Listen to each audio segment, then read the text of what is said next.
Hello, everyone, and welcome to this discussion on elections and narratives, ways of containing polarization.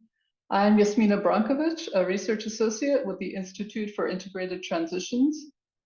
This event is hosted by IFIT's online narrative peacebuilding hub, which offers a whole wealth of resources like papers, videos, practice briefs, and toolkits on integrating narrative as a key component of peacebuilding.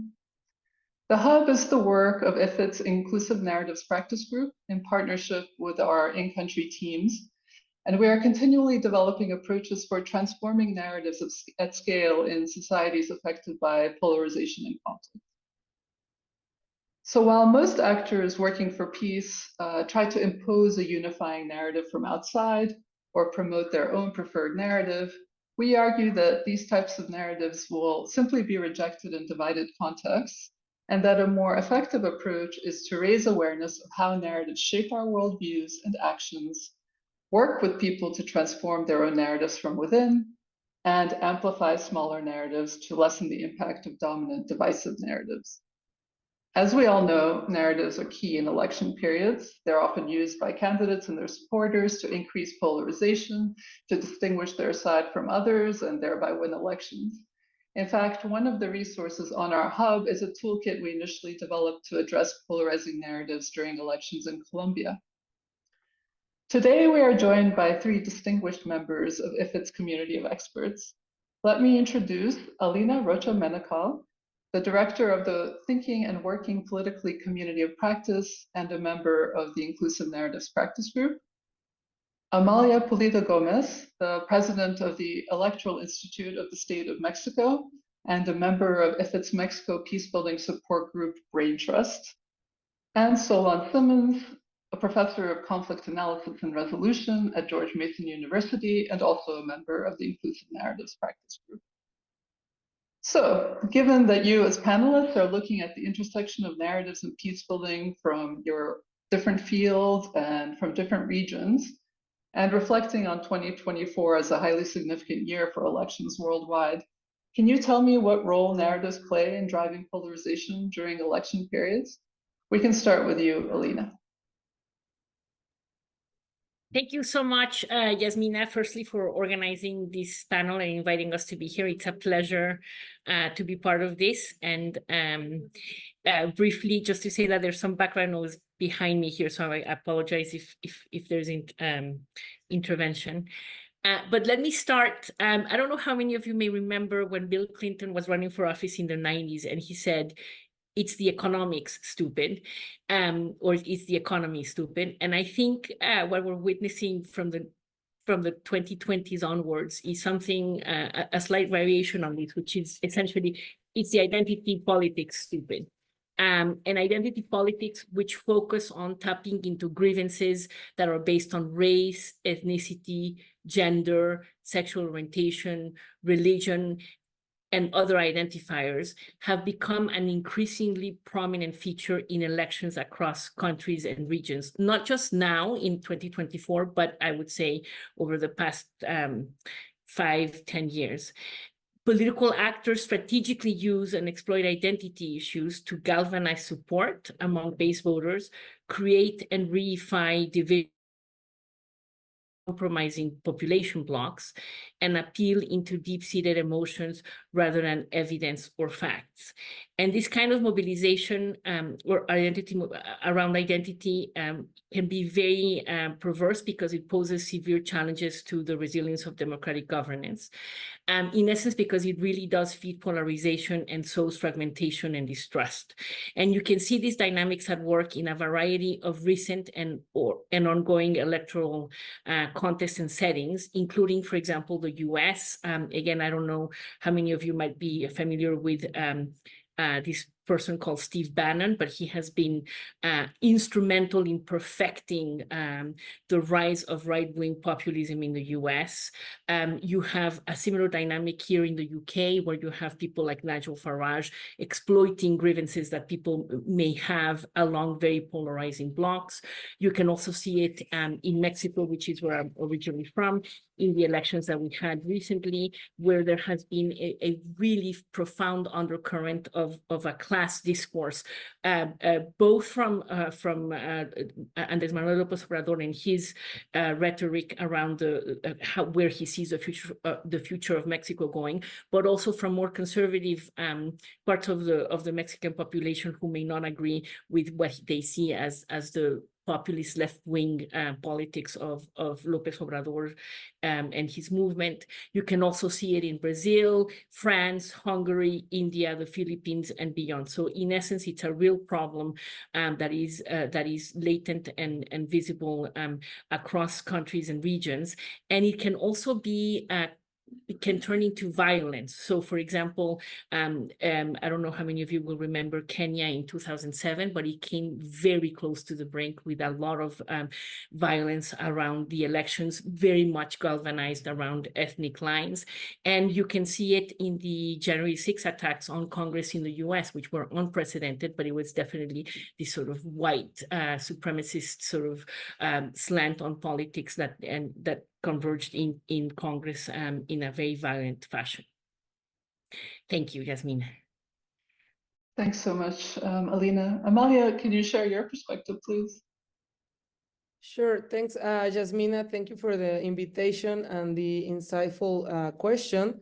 I would like to emphasize that the narratives spread by political elites have the power to sway public opinion. Take, for example, when during the first decade of this century, then the Mexican president Felipe Calderón declared the so-called war on drugs. The official discourse was that the mass murders and disappearances that occurred during his administration were strictly of people involved in this drug trafficking. To legitimize the use of force and the deployment of the armed force in the streets, Mexicans were divided. You were either a friend or a foe, and it worked. We later realized that this collateral damage referred to innocent civilians, and that being killed didn't mean that you were involved with groups of organized crime. What is interesting about these narratives is that they even have the power to influence election results. Polarization is spread through discourse and consolidated at the ballots.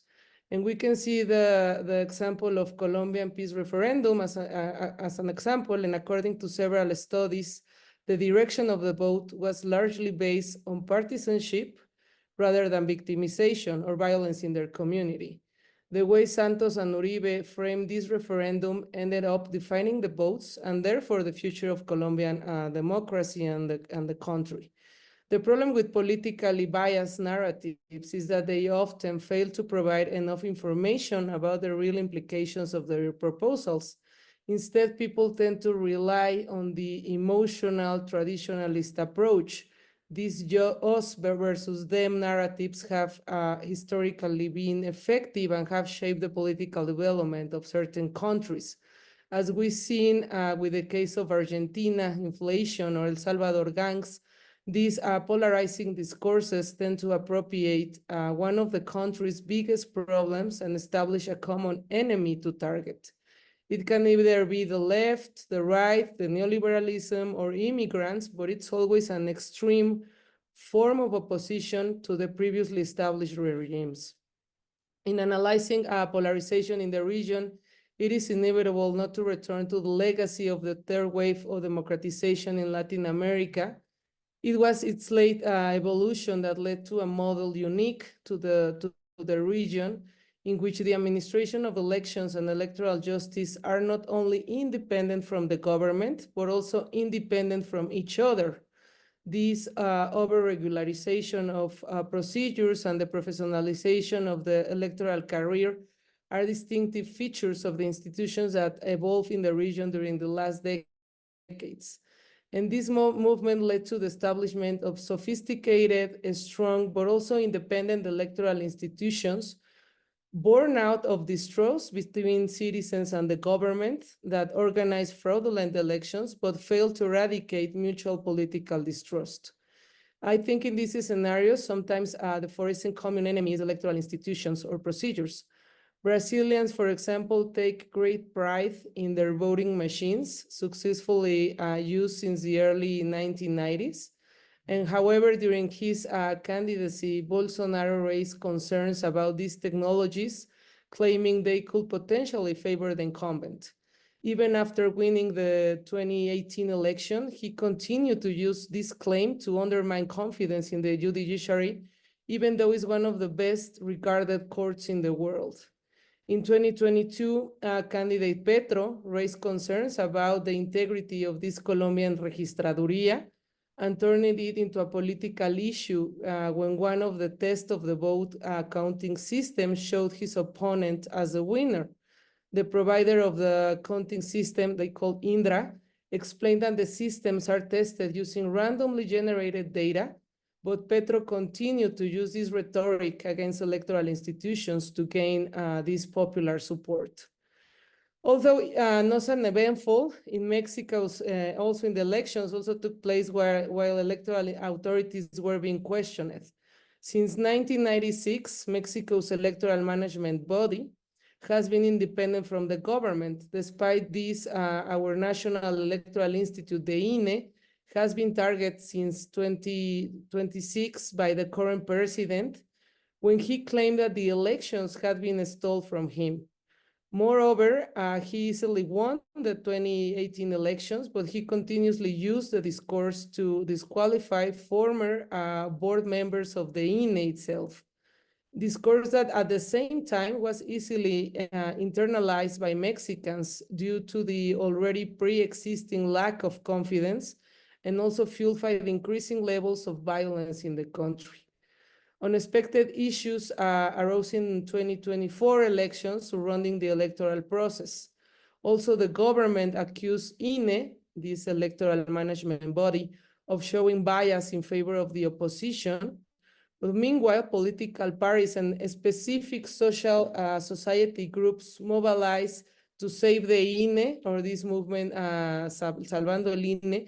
And ironically, the official candidate won with nearly 60% of the vote, despite having doubts about the electoral authorities. According to the latest BIDEM report, 4 countries in Latin America are in democratization episodes, while 7 countries are regressing. And 2 of the later countries had elections in 2024, El Salvador and Mexico.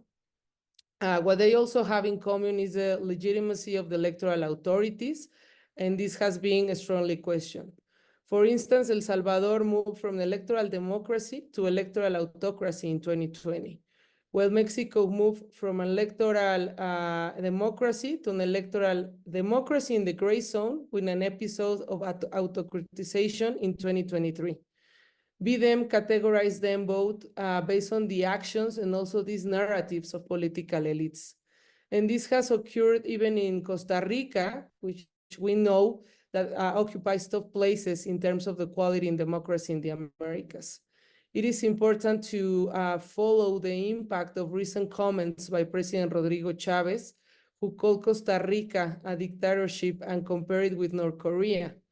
His remarks could potentially undermine confidence in Costa Rican democracy and also weaken its institutions. The insecurity and lack of trust in these electoral management bodies have facilitated the adoption of dissemination of the anti-democracy narrative. Civilians in Latin America do not trust institutions, especially these electoral management bodies, and do not support democracy. In this sense, polarization has impacted the legitimacy of these electoral bodies on 2 fronts. By portraying them as part of the enemy and mainstream politics that have been historically corrupt, and also by framing elections as a facade. This is a particularly sensitive issue in the context of Mexican politics, and we must not forget that we have electoral management bodies because of this same lack of trust in the government to conduct fair elections. Faced with this reality, the electoral authorities have been assuming more responsibilities and out-of-the-box thinking than many other institutions worldwide. We are adopting mechanisms to guarantee and foster confidence in our process through maximum disclosure to rebuild that confidence and protect democracy. We have been doing so with a deep understanding of where this distrust comes from, above all to safeguard the democracy we deserve. However, I would like to go into the next intervention in the how. Thank you. Thanks, Amalia. Solon, please go ahead. Yeah, thank you. And I appreciate the comments of my colleagues here today. I wanted to pivot a bit to a more abstract level for a second and talk about how narrative plays a role in elections from a theoretical point of view with a simple set of distinctions. First of all, I would like to highlight the difference between elections and governance.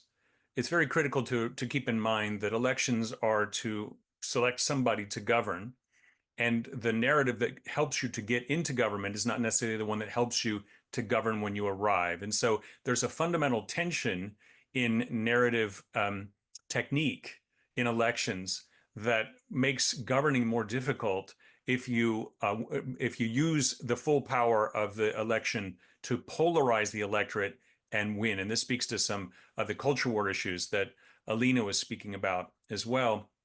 Another distinction that's important to keep in mind is that elections are a tool of peace. That is, they are the alternative to violence, because that's another way to transfer power. Maybe it's the most natural way. And we're seeing increasingly that there are tensions in the world that can't be governed by the old post-World War II consensus. And so this is something always to keep in mind as we're thinking about elections. And Alina mentioned Kenya. There are many opportunities, even including the United States, in which violence is a potential alternative to the election itself. So this is really important to keep in mind, and to think about narrative technique as we ourselves as leaders or as proximate to leaders think about how to intervene. There's a specific approach that IFIT takes from the Inclusive Narrative Practice Group that Jasmina mentioned, which the idea of introducing complexity into the narrative and landscape, into the environment. One of maybe the best way to think about this is distinguish moral complexity, meaning that there are very many different points of view that you could bring to a specific set of data or issues, that we can see it in a different way, from moral clarity, that anytime you see this thing, we know exactly what it means. And so allowing that you might be wrong, that someone else might have a different way of accounting for the importance of those events, is a critical piece of this inclusive moral complexity perspective. And that's what we're trying to do to help communities to develop this robust and resilient approach to narrative. That being said, going back to my original distinction, if you want to win an election, you've got to behave as if you're at war. What do I mean? You run a campaign. What does that word mean? It's a metaphor for military activities. So you run a campaign. You fight, and you have a war room. Alina mentioned 1992. There was a war room where it's the economy stupid. It was a slogan put up in the war room by James Carville. So there's this military apparatus in a way around an election, but we have to keep in mind it's about the peaceful transfer of power, meaning you're going to have to govern with the other side when you get in. And I think people often forget that they have to govern with the other side. And when you're sitting at a table with somebody, if you have attacked their wife and family or husband or partners, or if you've undermined their credibility and tried to put their family in jail or maybe killed people, it's going to be very difficult for you to govern with those people and to do the kind of subtle trading that has to be done to come up with a good deal. So that's important. That's why this moral complexity perspective is so critical. And yet it's so difficult too, because in order to win an election, you've got to have an enemy. Let me just, something I heard today, Joe Biden, and I'm in the United States, Joe Biden's line against Donald Trump in tonight's debate, which is going to be very interesting to watch, is going to be, it seems, Joe Biden cares for you. Donald Trump only cares about himself, which is lovely. It's very nice. It's a terrible campaign slogan. Why? Because you need an enemy in a campaign. That is, you need an opposition in order to win a war, right? But then you realize Joe Biden's smart enough to know, he's been around, well, I don't want to be at war with the other side, so I don't want to say things that are going to polarize. And so it's a tension that he faces because he's got someone on the other side who's very comfortable polarizing as much as is needed, even to the point of undermining the peaceful transfer of power. So that's that interesting tension that we require complexity in the narrative landscape to govern, and yet we require moral clarity in order to win elections, especially when we're facing opponents who are unprincipled. And of course, around the world, this is a very typical problem, and it's even happening in the global north more and more than we would like to see.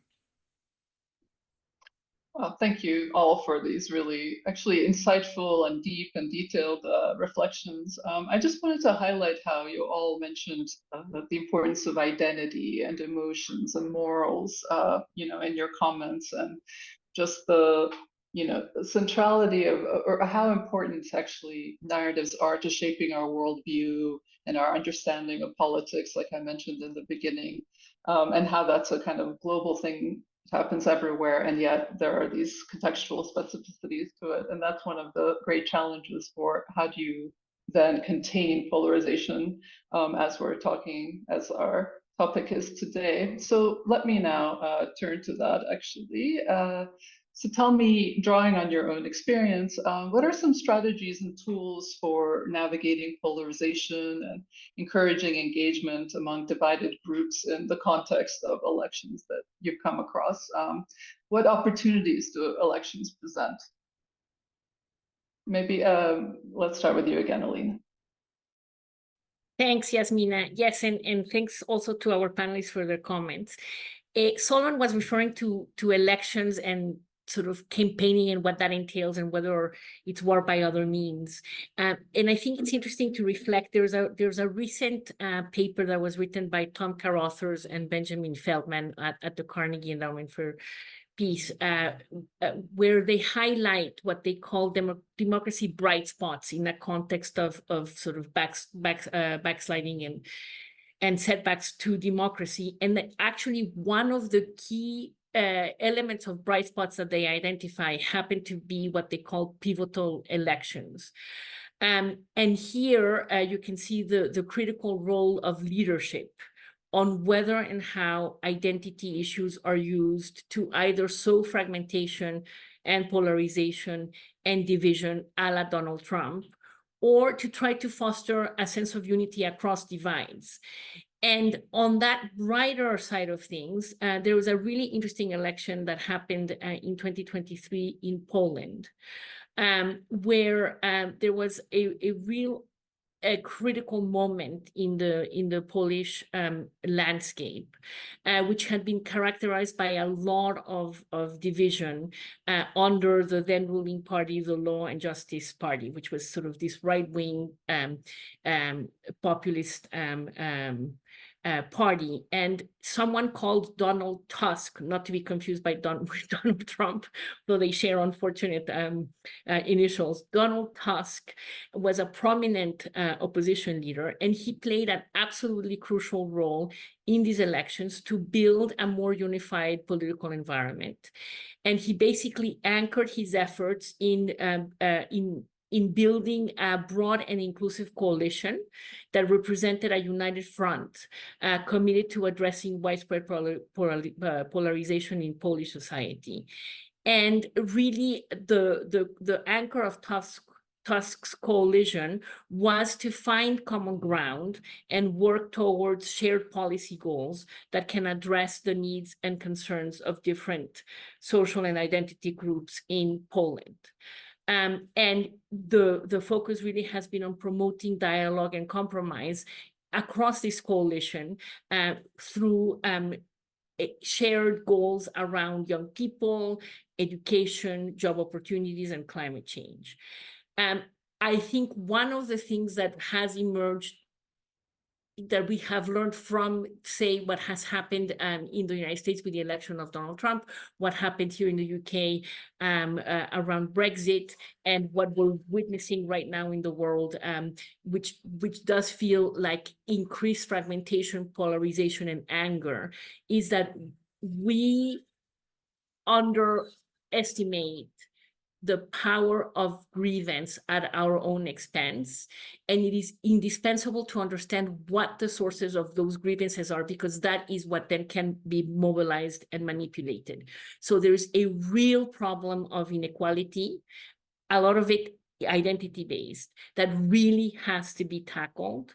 And that is, I think, the greatest challenge to democratic governance going forward, and why it is so easy in a way for opportunist leaders to mobilize around polarizing identities. Thank you.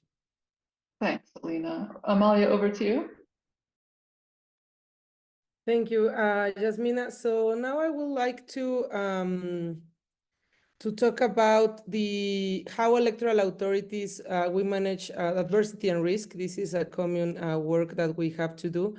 And I also want to talk about some measures that have been undertaken by the electoral bodies of the region, because also the electoral authorities, as I said in my first intervention, we are a target of this polarization discourse, and I would mainly focus on Mexico, not only because it's the one I know the best, but also because it's one of the systems that have invested the most in maintaining optimal levels of integrity. So I will first deal on the narratives among political actors. As political discourse is protected by fundamental rights, there is little that we can be done here. Nevertheless, institutions have managed to level the playing field so that all contenders have the option to defending themselves. The first solution has been captured through voluntary pacts or agreements between parties and institutions, sometimes to maintain a high level of political debate. It is enough for the parties and their leaders to make a public commitment. In the region, many processes begin with public agreements, which governments usually join, expressing their commitment not to intervene unduly.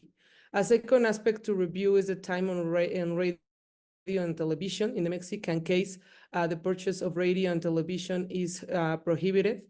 Instead, a system that assigns official time to the parties was generated so that they can broadcast their proposals and, if necessary, defend themselves from the attacks.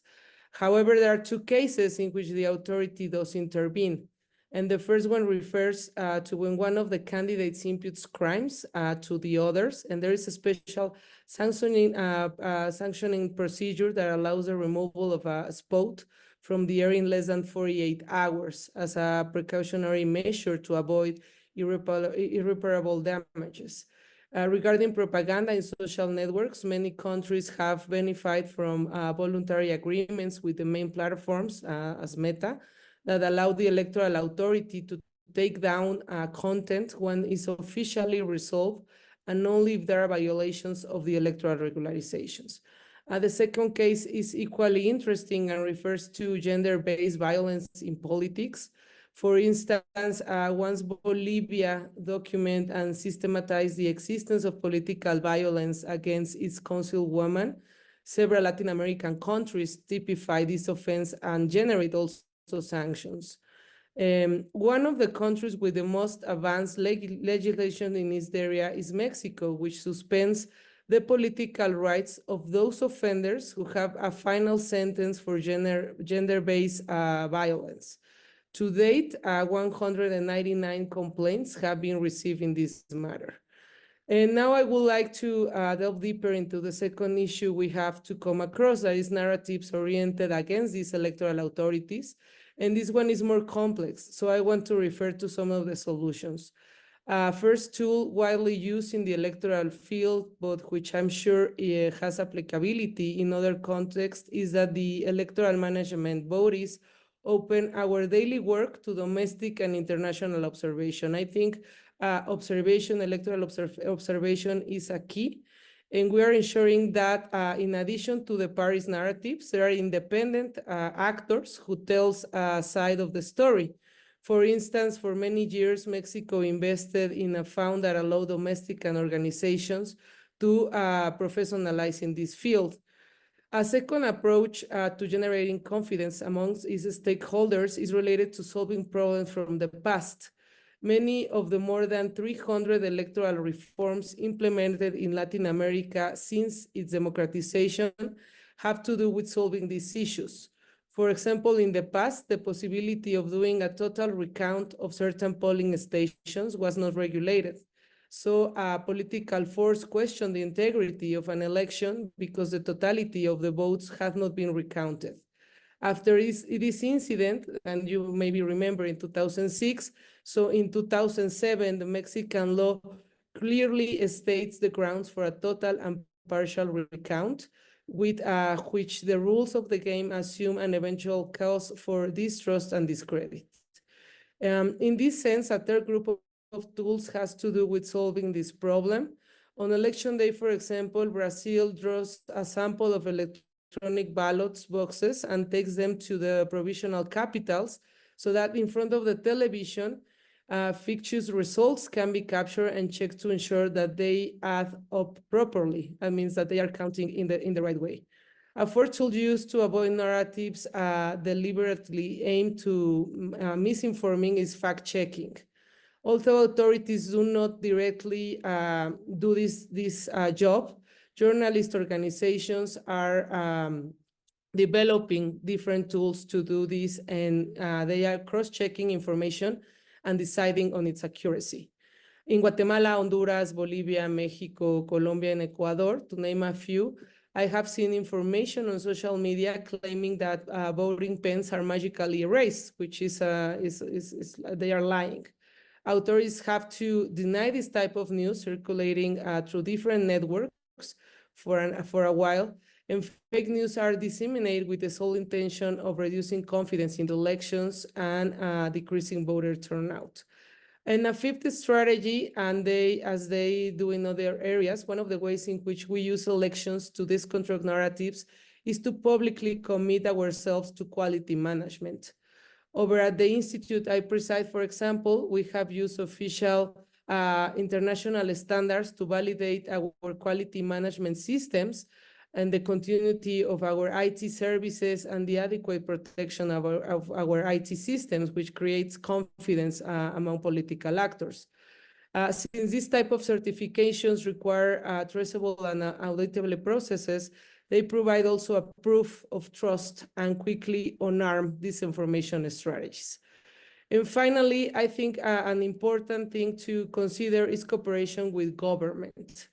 It's not them and us. We have to have actions to work with them.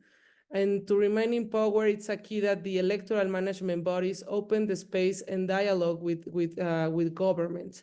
While this is not an easy task, both the government and the electoral bodies, especially during elections, are interested in having a high voter turnout at the polling stations, and these have various opportunities.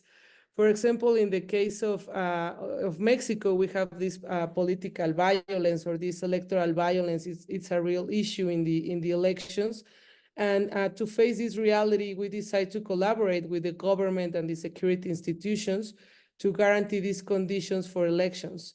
So as of May 20, 30 candidates had been killed and 487 were provided with safety measures. In the specific case of the state of Mexico, we have risk maps, safety roads to carry the ballots after the elections, and other strategies that ensure some security in the process. So I will leave my participation here, and I just want to say that it gives me hope to be surrounded by people who are actively studying the detrimental effects of polarizing narratives in young democracies. Thank you, Jasmina. Thank you, Amalia. Solon, please go ahead. I'm struck by the idea of election violence in the previous comments and how this is although we like to think of it as an aberration, it might be a more natural state of things. Again, going back to the idea that elections, though beautiful tools of peace, are in the course of human history fairly recent in some sense, maybe 300 years we've been practicing this kind of thing. And so it's interesting as we look at these consequential elections in 2024 to think about the possibility of polarization, as Alina had mentioned, around cultural issues, around identities that can be formulated, whether or not they really are ancient identities or not. They can be thought of in narrative terms as if they are hundreds, if not thousands of years old. We see this also happening in Gaza, where narrative is such a critical part of that conflict and how people come into an identity. That reminds me of something, and thinking about what could be done and how to intervene. it's not merely I think the strategy is not merely to introduce more and more narratives. That can be thought of as fragmentation. Social media, of course, one of the dangers of social media and the new media environment is that it's fragmented us into our own channels. So we in fact can't go and learn the same facts that others have. And so that's a certain kind of challenge that I think comes. But the problems that are driving, let's just take the European Parliament, for example, where identity is such a critical issue. You have the rise of this Identity and Democracy Party, Marine Le Pen. You have putting a crisis in the French government, and mentioning Brexit with what's happening there in the breakdown of the Conservative Party. What is it that, when speaking about identity, what are we not speaking about? I think what we're not speaking about is basic economic subsistence. And I mean, not things like the price of food even, or of movable goods, but things like housing, things like education, even transportation, being able to move about and have a vehicle, what have you, and health. These things which have some kind of public aspect to them are not absolute or not. They are more or less. That is to say, when you fight over those things, even though you demonize somebody, you say, hey, I want 3% more. You don't say, I want you gone. I want you eradicated. I don't want memory of you in my country. So as we pivot more to a cultural identity, culture war frame of reference globally, and I think it is happening everywhere, I think that it's introducing more of this natural polarization. And in a sense, the old class war that we were so afraid of between socialism and capitalism is perhaps less scary than the new what I call dignitarian politics, about the dignity of the group, and that being at stake in the election, and that's happening all over the place. One of the ways I describe this, I wrote a book many years ago that I called The Eclipse of Equality, which documented the evolution of narratives in the United States after the post-war period on a television show called Meet the Press, and it methodologically had this advantage that every week you could look at what the elites were debating. And so what I found there was that the class politics that was so scary to especially American business owners was systematically displaced with a culture war specifically around race. And so that has in many ways worked. So now we're not doing class warfare anymore, if we ever were. Now what we're doing is identity politics, and that is useful if you don't want people to ask about your capital accumulation, because then you're not debating issues that could be, say, hey, could you give 5% more? Would that be okay? Instead, you're saying Elon Musk is popular on social media now, saying things like putting out memes that seem to flirt with white supremacy, and that's very useful for him, because if you're talking about that, you're not talking about his investment in public goods, you see? So you don't have to worry about those kinds of issues. So that eclipse of equality, or the idea of economic equality no longer being central, I think is not innocent. I think there's a reason that we're debating that globally, because we don't want to talk about those issues because they actually come out of our pocketbooks. And so that's an important thing to keep in mind, because I think to intervene in a way to introduce complexity in narrative environments, you're going to have to start speaking a little bit more about those issues and downplaying the sort of all or nothing identity kind of warfare that we're seeing so commonly around the world. Thank you. Wow, this roundtable has really shown the value of different actors from various fields and working in different regions, entering into dialogue around these complex issues. But I wanted to thank you again for sharing these important ideas, and especially these practical strategies.